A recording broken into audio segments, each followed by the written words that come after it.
ma'am. How are you? Very well. How are you? We are very good. Ma'am, I am Rutvi Dharmi and I am Arya Nevalkar. Can you repeat your name? Rutvi Dharmi. Rutvi. Arya Arya. Nevalkar. Okay. We both are from Chandrapur Public School. Which class? 8th standard. 8th. But I have seen a lot of hardships in life. Because my father had a good job, he gave me the best of education possible. Both me and my sister always got a chance to do whatever we wanted. So I don't say that in those terms, everything was always available, whatever we needed. In those terms, I don't think there are sacrifices. But yes, when in the period when I was preparing for the civil services, sacrifices in the sense that I have not done what others do in that age. It's in the age group when people are busy enjoying their college life and enjoying with friends. That was the time when I had shut it down completely and I was completely focused on my career, so to say, because I got through this MPSC exam in my very first attempt at the age of 22. So I became a deputy collector at the age of 23, which is like very young. And so since 23, 24, I have been working. And I think those are the times which, if you want to call it, then yes, I have sacrificed those years preparing for this, and I had to let go of lot of. So I couldn't attend family functions, I couldn't go out with friends, I couldn't go with my parents on the vacations every year. So these are small things I think I have missed, but no major sacrifices, except for the fact that I put in a lot of time and effort to clear the exam. Ma'am, as a human being, we all have our own strength and we work on our weaknesses to overcome it. So we are eager to know about what are your strengths and how did you overcome your weaknesses? How did I overcome the weaknesses? This is very interesting. We need to find out the strengths, right? So all of us, what you are saying is absolutely right. All of us have our own strengths and all of us have our own weaknesses.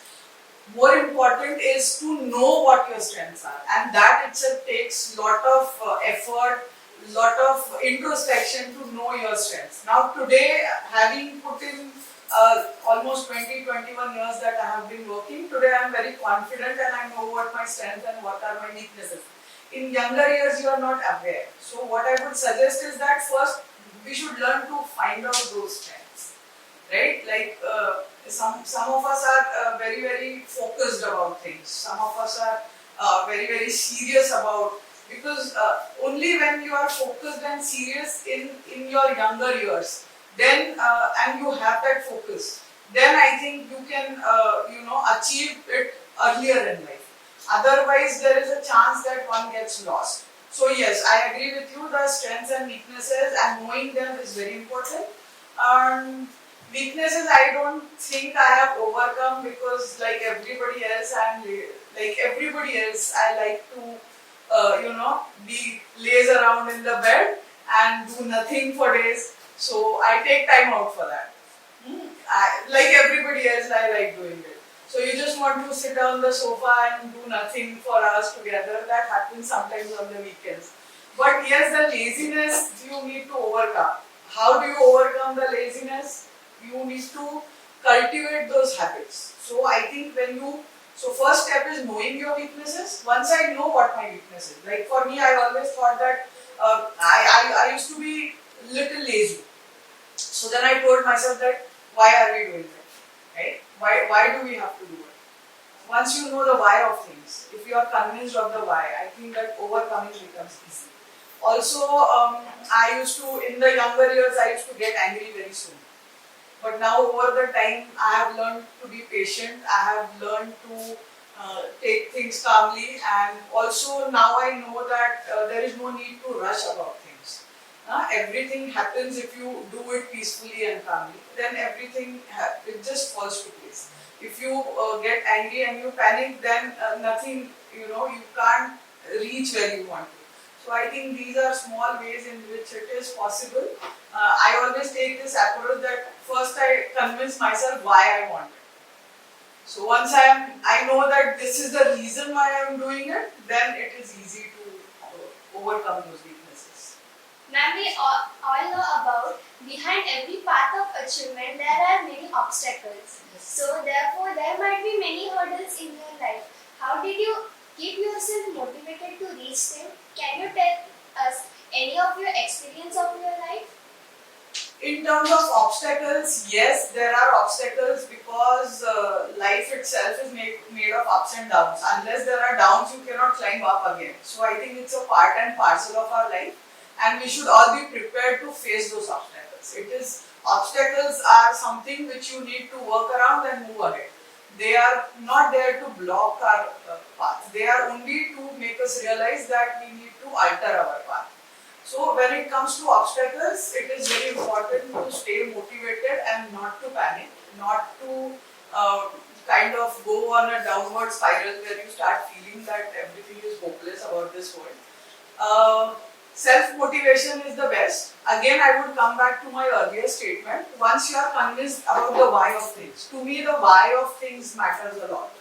So, like something happens, say in my job, in my profession, there are a lot of obstacles, but like there will always be forces which will not want me to do certain kinds of work. There will always be pressure. There will always be lot of stakes which will want me to do things differently. But because I am committed to my own ethics, my own morals, and I have a very strong conviction in my belief, I think, and I am convinced why I am here.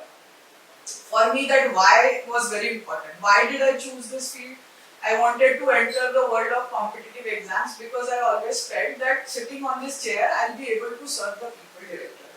I'll be able to in some way contribute to making the life of people better. Now once I know why I'm doing it, whatever obstacle comes, I just ask myself, okay, am I still able to do this? Am I still able to be truthful to the reason why I chose this? If the answer is yes, then I laugh at the obstacles. Right? And I tell myself that yes, you are doing something good, that is the reason why there are obstacles. Right? It is a way of being tested. You are being tested, right? So God and people want to find out whether you are really committed. That's why they are putting in obstacles. That is the way I look at it. Ma'am, your answer is really inspiring. Thank you, thank you. Ma'am, accomplishment is remembered throughout the life of the person who achieves it. So what was your greatest accomplishment other than this? Accomplishment, I don't know, but something which I could do apart from my work was my book. So I was able to write a book. It was unplanned. I was not very sure that I would write a book in life. But when it happened, it gave me a lot of happiness, lot of satisfaction. Also, it made me think about having a kind of, a side kind of, it was not even a hobby. Not that I have written extensively before I wrote a book, but that gave me a lot of, so because I have been traveling a lot and I wrote a travelogue and I am now a published author. So that gives me a lot of creative satisfaction beyond my work. It's really great, ma'am. Thank you. Ma'am, being a woman, have you faced any restriction from your family or society for anything? Because we are listening since past that there are many restrictions for women work. Yeah, so restrictions when it comes to family, I have been very blessed. I never had any restrictions from my family. We are only two sisters, and the first question everybody asks me is, "कोई भाई नहीं है?" तो भाई नहीं है, कभी नहीं था. I think that is because, so that is why I have never experienced gender bias in life. Because I don't have a brother, I have only one sister. My parents have always treated us like equals, right? So I don't know I don't have a comparative standard. But from the family there was and there is never any restriction. I was given all the freedom, all the facilities and all the possible avenues to explore whatever I wanted to do. Be it in the school, be it in college, be it about profession, be it about, even today about choosing my posting. I have complete freedom and complete control. I think that freedom also gives me a lot of responsibility. because of that freedom I am able to do things, and that is why I take the responsibility. Like I have to stand up to it. So no restrictions, but yes, from society at large, there are certain expectations which our society has from women, and it is for us how to deal with them.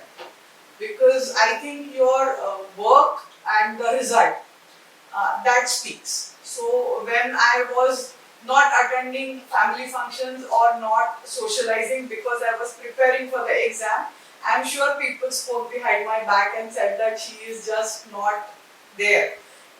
Once I got through and got a posting, the same people came and asked for a party, and then they want to celebrate.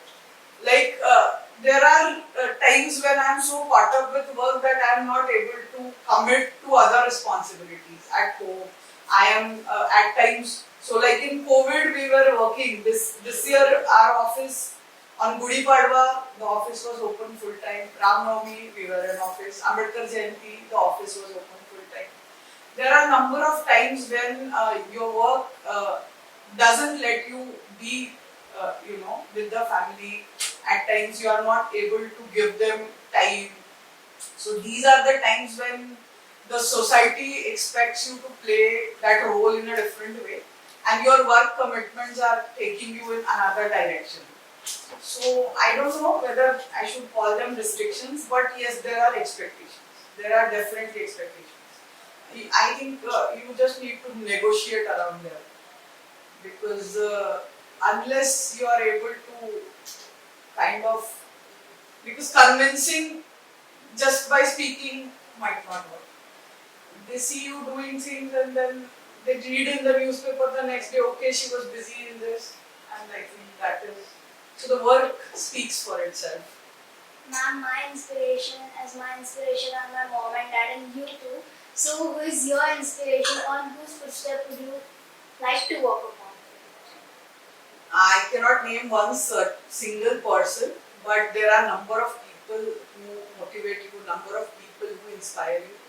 I think I take inspiration from uh, lot of great people who have inhabited in our country.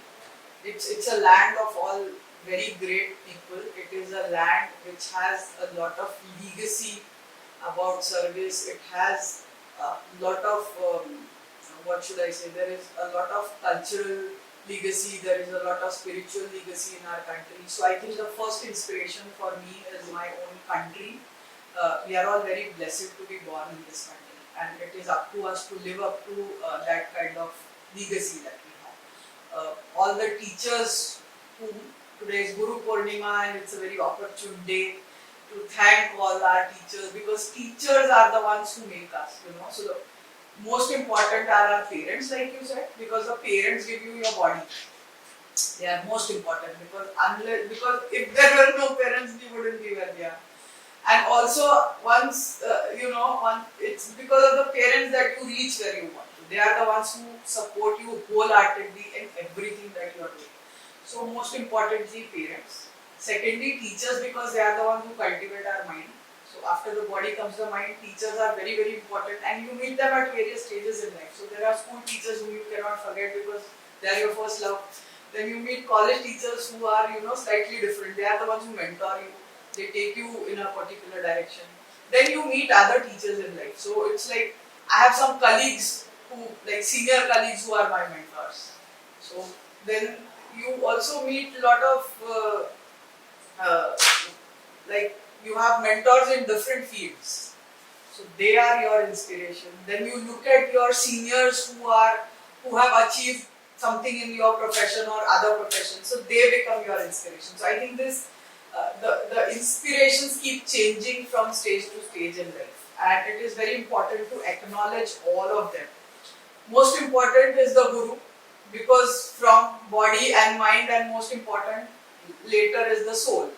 So the one who guides, the guiding light for our soul is the guru, the supreme powerful. And I think all these three categories of people would inspire me. It is not only my biological parents, but even in the extended family, I have parent-like relation with, some very close people who are like my mother or my father to me.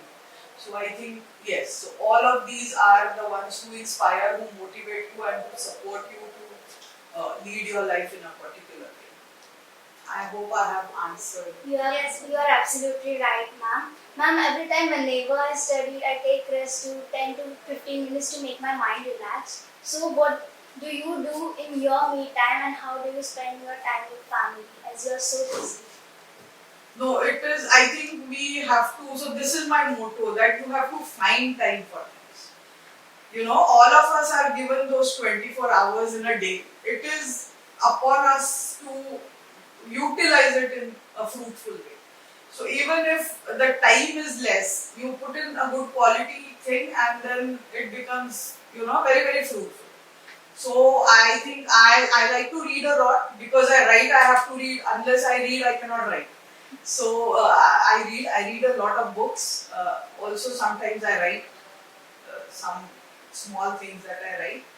And over the time, I think it is also been about learning. So I have always kept myself busy by learning new things, be it academics, be it creative, be it hobbies. It's always about learning something new, about experimenting, then also cooking to an extent, try your new recipes if you have time on a weekend. Because of the job, I have to stay away from the family for a lot of time. So that is how once I get to go with the family, then I am with them. If I'm in my posting place, then there are ways to keep myself busy. Apart from work, these are the ways, because that is how you have to structure the life. Yes. Ma'am, as we had told you about our school, how we enjoy different activities, and from that we learn different skill and ensure our confidence, and now we are in front of you. So what kind of extracurricular activity you had done when you were in school? I did no extracurricular activities in school, sadly. I don't know why, but I was never good at sports. Nothing outdoor. I told you I was very lazy. So I have never picked up any sport, and I have not done any kind of extracurricular activity in terms of sports. But yes, some kind of maybe recitation or some kind of debates I might have participated, but all that was very, very rudimentary, so to say, not even amateur. So I was not good, I was not even very good at studies in school.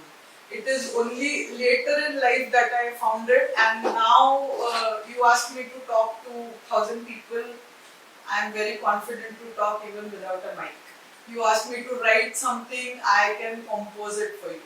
So I think I was not very good, and I think this should inspire. I always tell younger students, that this should inspire you, because I was not a very good student in school.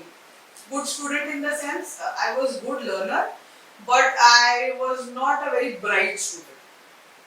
Later on, once I realized what I am capable of, then I made an effort. Then I worked hard, and then I reached where I am. So nobody who scores less, especially in your class 10 and 12, because I did very badly in class 12.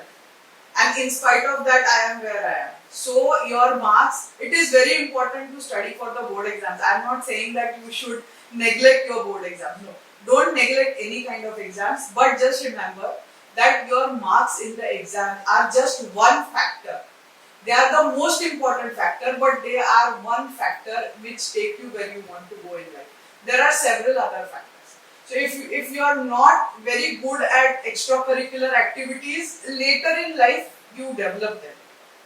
At school, like I said, zero, nothing. No sports, no extracurricular, nothing. But today if you see, there is no field that I am not exploring. So over the time, I think I have learned that. Ma'am, after talking about co-curriculum activities and as you were a good learner in your school, so can you advise my friends that when and how should they start preparing themselves if they want to opt for civil services? Okay, so for competitive exams, the good time to start, I think first I would ask them to take a kind of test. They should ask themselves why they want to do it. It is very important to know the reason why you want to enter a particular profession.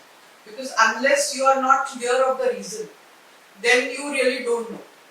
Also, once you know what you want to do in life, right? So for me, it was about serving the people. That is the end goal. There are two kinds of goals. Okay, so one is the end goal and one is the means goal. So end goal is that I want to serve the people, right? Now, preparing for the competitive exams, taking the exams, getting selected, and sitting on the chair is one of the ways of being able to serve the people. I have to serve the people. Whether I have this job or not, whether I have this post or not, I'm going to keep serving the people. Then you find out the ways, right? So what are the means in which you can serve people, right? And then you stick to that. Okay, this is my end goal and these are the means. So once we know that this is what I want to do in life, then you can find number of ways of reaching that place. And for competitive exams, first step is knowing why. Once you know, then you start preparing. So if the qualification for the exam is graduate of any field, so you actually take the exam after your graduation. But competitive exams like civil service exams are very, very tough and they are very highly competitive in our country. I mean, there are people who have spent 4 or 5 years of their prime appearing, taking for the exam. It's a tough exam, and that's why it throws the best of the talent in the country. So, I think knowing this by the time you graduate is, I would say, the first, by the time you graduate, you should know that yes, this is what I want to do. And side by side, you can start preparing. So more important is to have a good, what we call as general knowledge base. It is not those GK questions. It's about having a wider knowledge base than your graduation. You should be well conversant with lot of, because the syllabus is also very vast. You are asked questions from about anything under the sun. I mean, there is no restriction on one single subject, right? So you have to actually prepare for a very vast syllabus. Now, when you are doing it, the right way is to start reading one good newspaper, whichever class you are. You are in 8th, you are in 9th, you are in 10th, you are in 11th, 12th, you are a graduate. Start reading one good English newspaper. I think that is the first place to start. Also, you should listen. Listen to good news channels. So when the aspirants always listen to All India Radio, because that is very objective kind of the news. So you read one good newspaper, you listen to a good channel. You can also read exams, the magazines which come out for the competitive exams. You can start with those when you are graduating, so that you get a hang of what you are supposed to do, right? Otherwise, you will get lost. If you say that I will start doing it after I graduate, it could be late. You should be focused on it. At least you should be, sure of it when you graduate that yes, I want to write the exam. Then once you go, then you have to choose your subject, then you have to read for those subjects.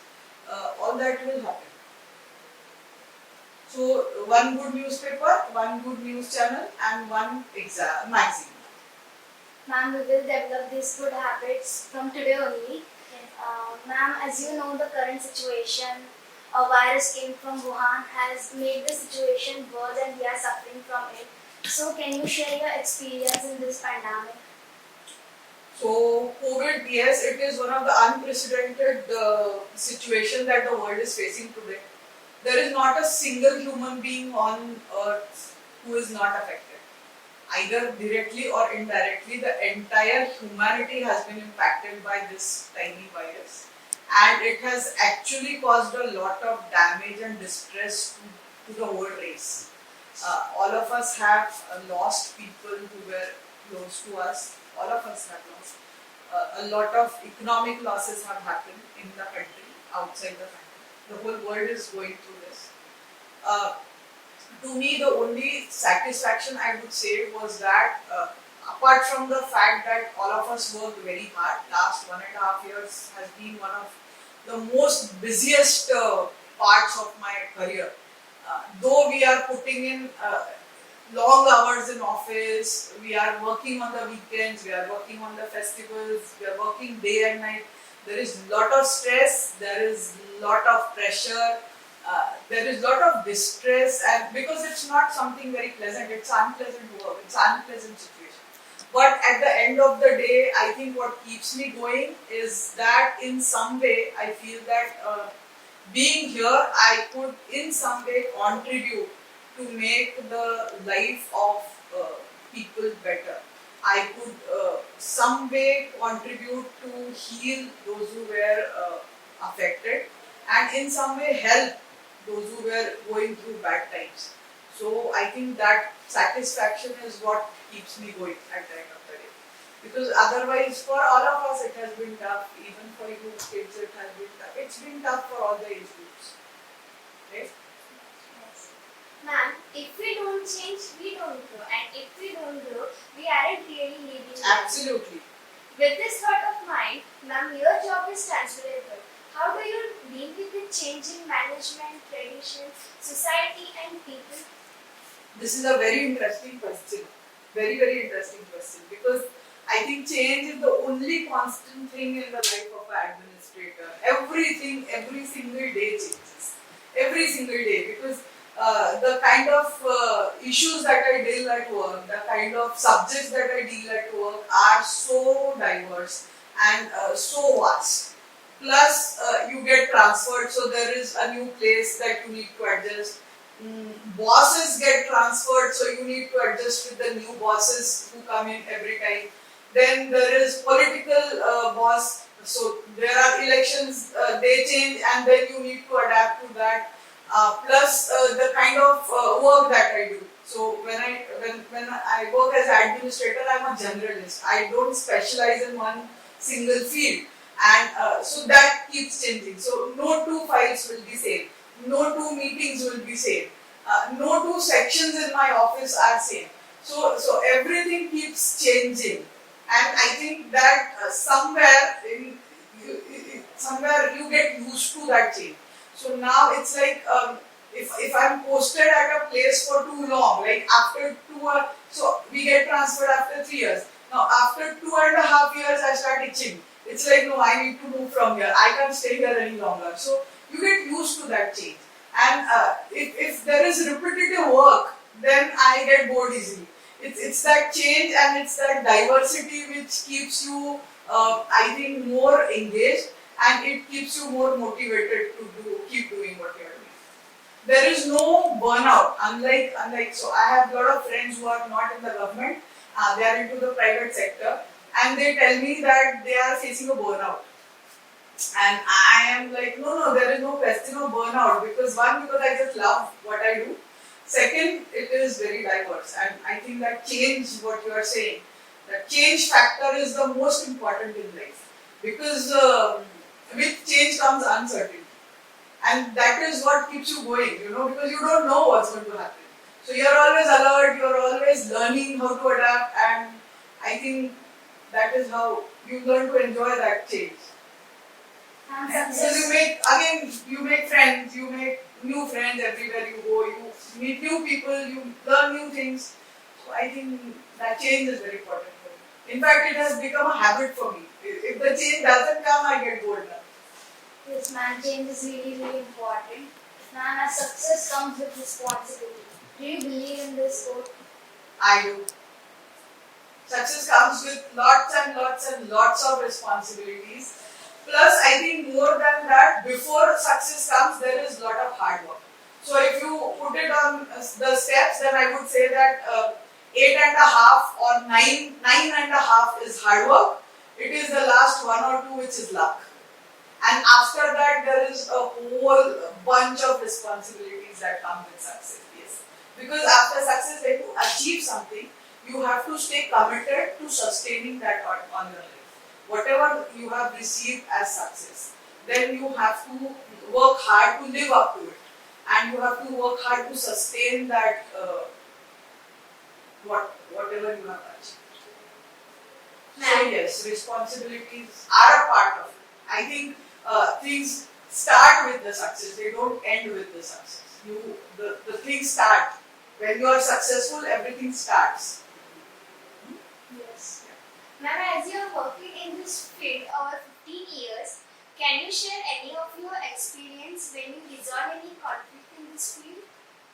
So there are several such experiences where we have been able to resolve the conflicts because, so as you know, the administrator needs to work in a particular situation. So in a country like India, there is executive which comes from the constitution. Then there is judiciary and there is parliament. So there are three wings, and then administrator belongs to the executive wings. Now plus there are people.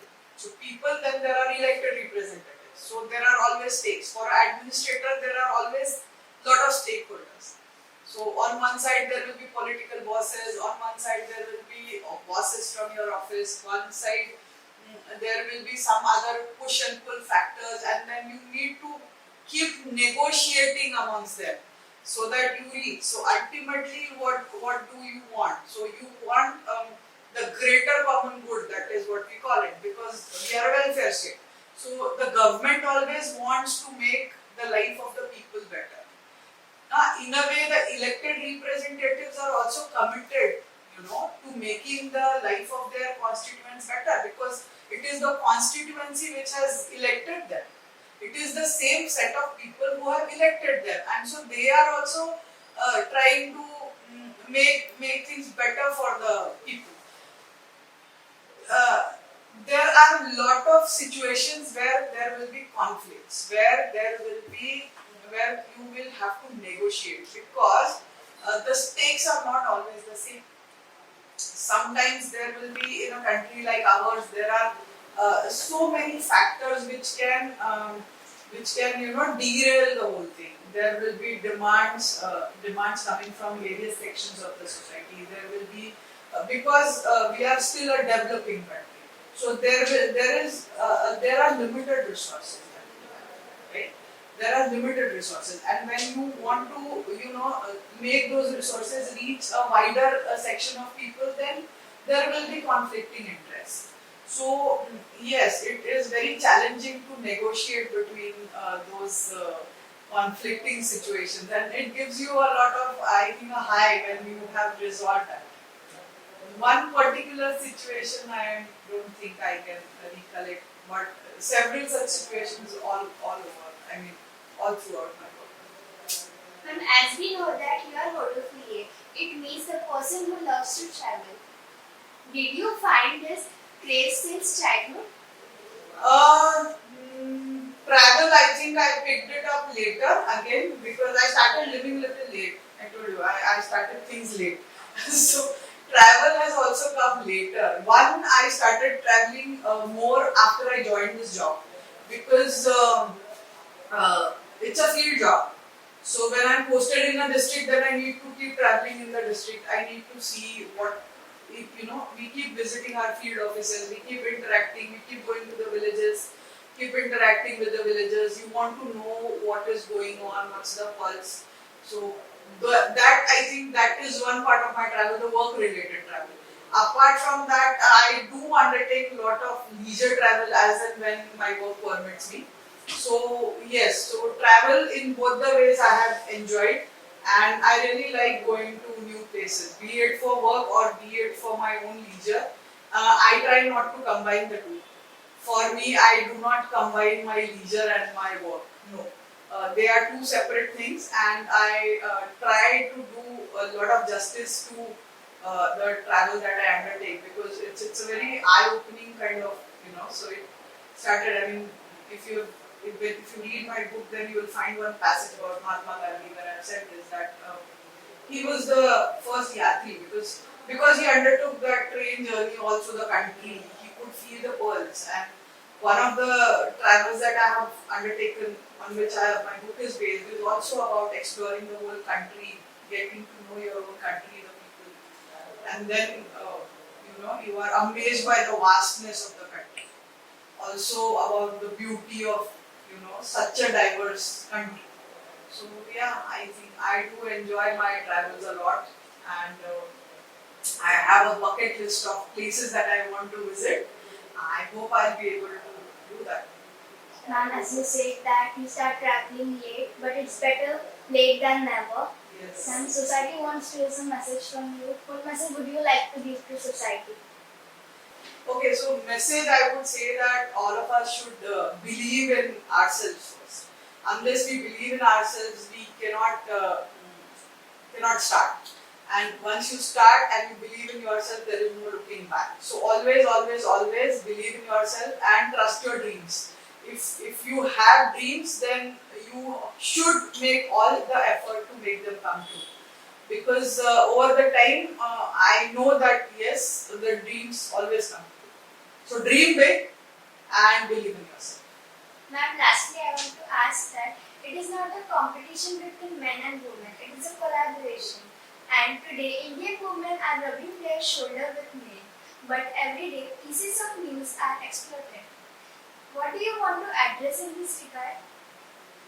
I think we are still in the phase of churning, and we are in a phase where so historically it has always been the disadvantaged gender, So probably my great grandmother stayed in the kitchen. My grandmother came maybe up to the drawing room, and my mother is the one who stepped out to work, and it is me who is dreaming of a career. So we are in that a phase where the women are stepping out. They are trying to make lives of their own, but still there is a long way to go. So what I would request everyone is that all of us should always help each other. That is the way to go ahead. So if all the girls decide, if all the women in our country decide that we will help each other, then there is no looking back for the women. If we always hold hands and we always take care of each other, then the world is ours. दुःखाचा डोंगर चढताना थकेन कदाचित पण थांबणार नाही. दुःखाचा डोंगर चढताना थकेन कदाचित पण थांबणार नाही. आले संकट म्हणून रडेन कदाचित पण हारणार नाही. आले संकट म्हणून रडेन कदाचित पण हारणार नाही. हिमतीचे आणि जिद्दीचे बळ येते कुठून मला. हिमतीचे आणि जिद्दीचे बळ येते कुठून मला. या सगळ्याच्या पल्ल्याड जायचे एवढेच काय ते ठाव मला. या सगळ्याच्या पल्ल्याड जायचे एवढेच काय ते ठाव मला. मी कन्या, मी भार्या, मी माय, मी तुमच्यातलीच एक. मी कन्या, मी भार्या, मी माय, मी तुमच्यातलीच एक. झाशीच्या राणीची आणि सावित्रीची लेक. झाशीच्या राणीची आणि सावित्रीची lake. Thank you, ma'am. Thank you for giving your precious time. We learned a lot from you. And have a nice day. Thank you so much. I also learned a Session lot. will be remembered till the end of our breath. Thank you so much. Thank you. It was lovely meeting you. It was very nice interacting, and you do have very potential interviewers here.